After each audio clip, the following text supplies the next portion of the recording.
कि वो 8 साल की है, उसने कुछ बातें ऐसी बतलाई थी कि जिस पे हमारे को इस महिला के ऊपर शक हुआ था, क्यों ना इसकी कॉल डिटेल वगैरह निकाली जाए।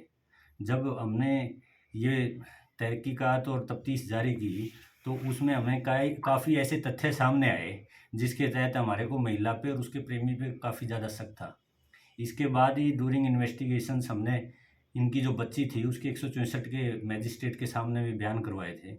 और बयान करवाने के बाद जब हमने कुछ और बातें भी हमारे को संदिग्धता लगी, और जिसके तहत हमने इनको इंटेरोगेट किया, तो इन्होंने एक्सेप्ट किया कि भी जो इस बच्चे की जो मौत हुई थी, वो हमने अपने प्लानिंग के अनुसार ही बच्चे की मौत की थी। क्योंकि मेरे को महिला ने बतलाया था कि ड्यूरिंग इंटेरोगेशन अभी कि भी मेरे बच्चे को मेरे के ऊपर फौजी ने शक था, और जिस शक के कारण फौजी ये कह रहा था कि मैं तेरा मोबाइल को चेक कराऊंगा। और जो चेक करवाने की वजह से यही बात मैंने अपने प्रेमी को बतलाई, तो प्रेमी ने कहा कि भाई इनका 2-3 दिन के लिए है ना ध्यान भटका देते हैं, कुछ ऐसा काम कर दो कि घर में कोई बीमार हो जाए और मैं तेरे को 2 दवाइयाँ दे देता हूँ। तो इसलिए इसने ये दवाइयाँ ना लड़के को दे दी अपने, ताकि लड़का 2-3 दिन के लिए बीमार हो जाएगा, और फिर जब तक ये सिम हमारा पोर्ट हो जाएगा और उसकी कॉल डिटेल नहीं निकलेगी।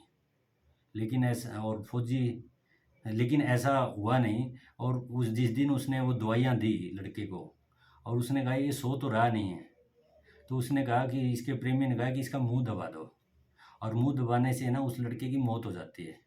और इस वाक्य को किसी को बतलाया नहीं। इसमें एक कड़ी और बीच में आई, इस महिला का एक और प्रेमी था जो इस पूरे प्रकरण के बीच में उसने सुसाइड कर लिया। उसके ऊपर भी हमारी शक की सुई थी, लेकिन उसने जब उसके पास पहुंचे उससे पहले ही उसने अपनी आत्महत्या कर ली थी। तो ये पूरा प्रकरण आज फिर हमने 2 आदमियों को गिरफ्तार किया है, एक महिला को और एक उसके प्रेमी को। तो ये बच्चे को क्या मुंह दबाने से डेथ हुई थी या कोई दवा देने से डेथ हुई है? देखिए इसमें दोनों रीज़न हैं। जो टैबलेट दी है वो काफ़ी स्ट्रॉन्ग टैबलेट्स थी नींद की, 2 टैबलेट्स दी गई थी। डबल डोज दी थी। डबल डोज दी गई। और डबल डोज के बाद ही उस बच्चे को, जब उसको गहरी नींद में था, तो वो कह रही थी कि जाग रहा है, बोले ठीक हो जाएगा, ये तो सुबह उठ जाएगा। तो इसलिए कहा कि उसका मुंह दबा दो। तो मुंह दबाने की वजह से उसकी डेथ हुई है। अभी ये प्राइमा फेसी है, लेकिन एफएसएल रिपोर्ट और पोस्टमार्टम की रिपोर्ट में अभी तक वेरीफाई नहीं हुआ है।